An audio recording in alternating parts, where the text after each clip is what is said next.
இது அவ்வளவு சீக்கிரம் வராதுமா. 7 ஜென்மம் புண்ணியத்தினுடைய பராபலனால மட்டும்தான் சிவ சிவன்ற வார்த்தை உள்ள நுழையும்.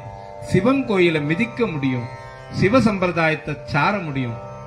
இல்லைன்னா அவங்க எல்லாம் செய்ய முடியாது. சிவ சிவ என்கிற தீவினையாளர், சிவ சிவ என்றிட தீவினை மாலும். உடனே அழிஞ்சு போயிடும் சிவ சிவனா. இத்தனை வருஷம் உணராத சுகத்தை நீ உணர்ந்திருக்கிற சிவத்தாண்டன் போது அந்த பேரானந்தத்தினுடைய வெளிப்பாட யாரும் ஈடுகட்ட முடியாது. नटराज नटराज जय शिव शंकर नटराज, शिवराज शिवराज शंभो शंकर शिवराज। नटराज नटराज जय शिव शंकर नटराज, शिवराज शिवराज शंभो शंकर शिवराज। नटराज नटराज जय शिव शंकर नटराज, शिवराज शिवराज शंभो शंकर शिवराज। नटराज